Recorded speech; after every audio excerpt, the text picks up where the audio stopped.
지난주 금요일 국회 본회의 상황은 집권 여당이 국회를 어떻게 바라보고 있는지 단적으로 보여줬습니다. 당초 오후 2시에 예정되어 있던 본회의가 아무런 양해나 설명도 없이 더불어민주당의 일방적인 참석 지연으로 4번이나 연기되었습니다. 예결위에서는 신속한 처리가 필요하다면서 야당의 목소리를 묵살하고 추경안을 일방적으로 처리하더니 본회의를 앞두고는 더불어민주당 자기들 내부에 이견이 있다는 이유로 제멋대로 본회의 시간을 일방적으로 연기한 것입니다. 이 과정에서는 국회의장께서도 상황에 대한 설명과 협의가 전혀 없었다고 합니다.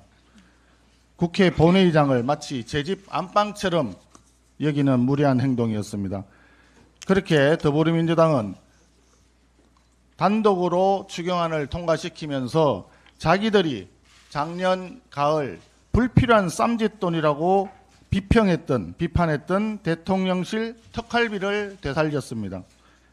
기초연금 민생예산인데 3,290억을 삭감했습니다. 국방예산 905억 원, 당초 자료에도 없던 것을 삭감했습니다. 그렇게 하면서 이재명 대통령 쌈짓돈 41억 원이 그렇게 시급한 과제였습니까?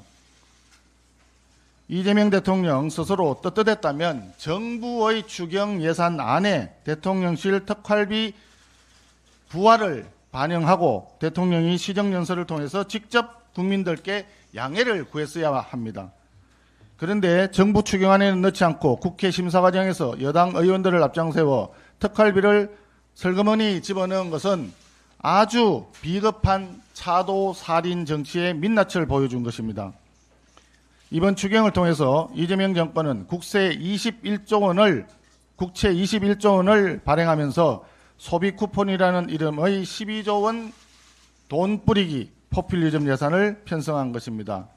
민생과 국방은 포기하고 국민에게 빚을 부담 지우는 선심성 포퓰리즘 추경입니다. 포퓰리즘 추경은 이제 포퓰리즘 입법으로 이어질 전망입니다. 민노총 언론노조의 방송 장악을 위한 방송 3법, 민노총의 청구서인 노란봉투법, 전농의 청구서인 양곡관리법을 비롯한 농망사법을 강행 처리하겠다고 합니다. 우리 경제 전체의 파이를 키우기보다는 이재명 대통령을 정치적으로 도와준 노조와 이익단체들을 위한 파이 배분에 몰두하는 입법 속도전입니다.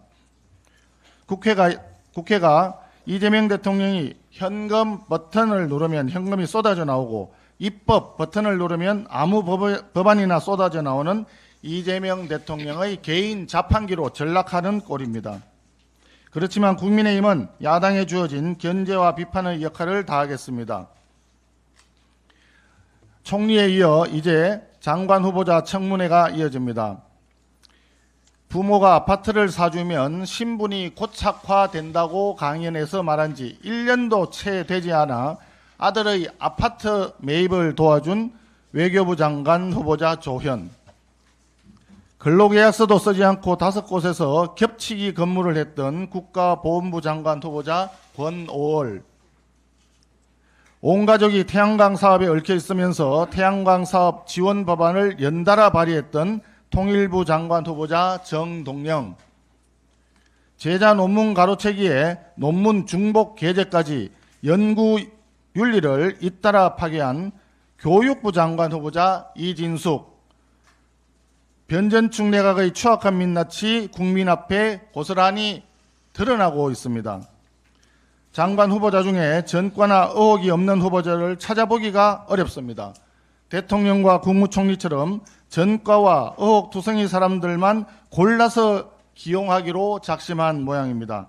국민의힘은 국민과 함께 전과 의혹투성이 장관 후보자들의 능력과 도덕성을 현미경식으로 낱낱이 검증해서 이재명 정권의 오만한 일방통행 정치를 막아 세우겠습니다.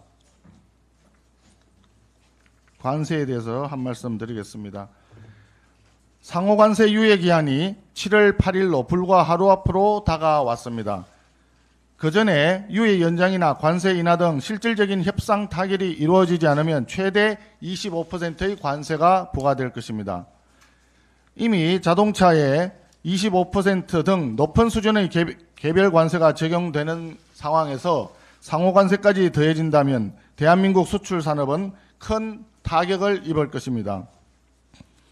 하지만 이재명 정부의 대응은 너무나 안이하고 너무나 늦은 것이 아닌가 우려됩니다. 여항구 통상교섭본부장과 위성락 국가안보실장이 지난주 뒤늦게 미국에 도착했지만 유예 기한이 코앞인 상황에서 대응이 지나치게 느슨한 것은 아닌지 국민들은 불안해하고 있습니다. 더욱이 한미 정상회담은 성사조차 되지 못했습니다. G7 정상회의에서 회담이 무산되었고 이재명 대통령은 나토 정상회의에 불참하면서 상호관세 유예 종료 전 정상회담은 사실상 불가능한 상황입니다. 트럼프 대통령이 주도하는 관세 국면에서 정작 우리 대통령은 트럼프 대통령과 대면 접촉조차 한 번 없었다. 이런 부분은 매우 뼈아픈 대목입니다. 이처럼 한미동맹관계가 이재명 대통령 취임 이후 정상회담 한 번 없이 불안정한 상황인데 이재명 대통령이 중국 전성절 참석을 검토하고 있다는 이야기가 들리고 있습니다.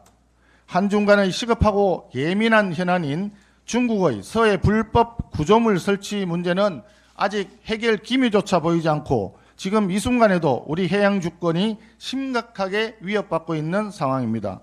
이러한 가운데 한국 대통령이 군사 행사인 중국의 전성절 참석을 검토한다는 것 자체만으로 미국을 비롯한 국제사회에서는 대한민국의 친중 성격의 시그널로 바라볼 수 있다는 우려가 큽니다.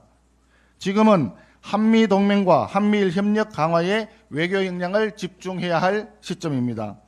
불필요한 외교 안보 불안과 국제적 신뢰 훼손을 우리 스스로 자초해서는 안 됩니다.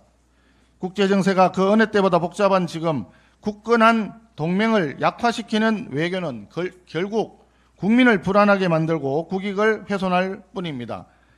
튼튼한 한미 동맹에 기반한 균형과 원칙 있는 외교 정책을 이재명 정부에 다시 한번 강력히 촉구합니다.